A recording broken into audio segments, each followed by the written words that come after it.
Assalamualaikum. Hai adik-adik, nama saya Cikgu Ira. Hari ini kita akan belajar tentang keselamatan ketika berada di dalam rumah.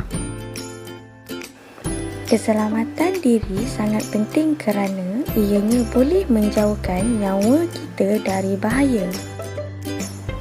Kerana kemalangan juga boleh berlaku di dalam rumah tau. Contohnya, ketika adik-adik menggunakan pisau ataupun gunting. Ianya juga boleh menyebabkan kecederaan tau. Sekiranya adik-adik mahu menggunakan pisau ataupun gunting, adik-adik perlulah diawasi atau meminta tolong orang yang lebih dewasa jika menggunakan alatan yang tajam. Kemalangan juga boleh berlaku berpunca daripada air.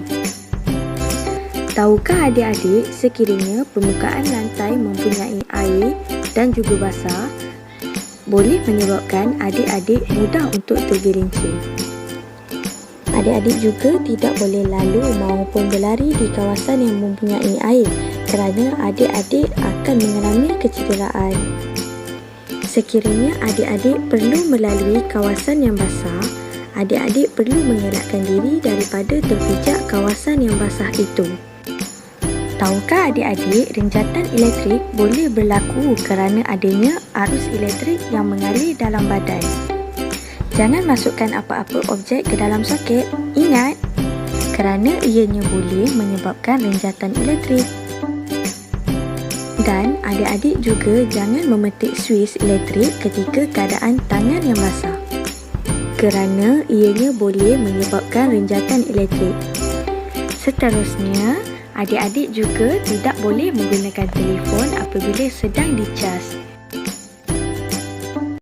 Mari kita belajar langkah-langkah keselamatan ketika berada di luar rumah. Langkah 1. Jangan keluar rumah berseorangan kerana boleh berlakunya penculikan. Langkah kedua, jangan bermain di kawasan yang berhampiran dengan jalan raya kerana boleh menyebabkan adik-adik dilanggar oleh sebarang kenderaan yang melalui kawasan tersebut. Langkah ketiga, jangan bermain di tempat yang sunyi. Jika berlakunya kemalangan, tiada sesiapa yang akan mengetahui perkara tersebut. Langkah keempat, adik-adik perlu pastikan diri adik-adik sentiasa berada berdekatan dengan ahli keluarga. Langkah 5. Jangan mengambil apa-apa barang pada orang yang tidak dikenali. Langkah ke-6.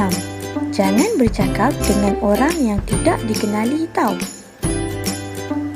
Jom kita belajar langkah-langkah keselamatan ketika berada di taman permainan.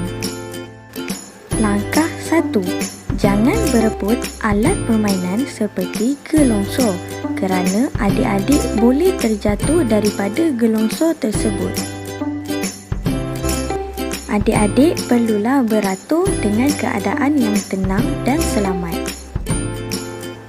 Langkah 2. Jangan berlari-lari di kawasan taman permainan kerana boleh menyebabkan adik-adik jatuh dan tercedera. Langkah 3. Ketika adik-adik menunggang basikal di kawasan taman permainan, sekurang-kurangnya adik-adik perlu memakai topi keledar untuk mengelakkan kecederaan pada bahagian kepala. Langkah keempat, jangan bergaduh dengan kawan-kawan tau. Langkah kelima, jangan membuli kawan-kawan yang lain. Kesimpulannya, badan kita adalah tanggungjawab kita dan juga hak kita untuk melindungi dan menjaga badan kita daripada bahaya. Adik-adik, ingat pesan Cikgu Ira ni tau. Bye!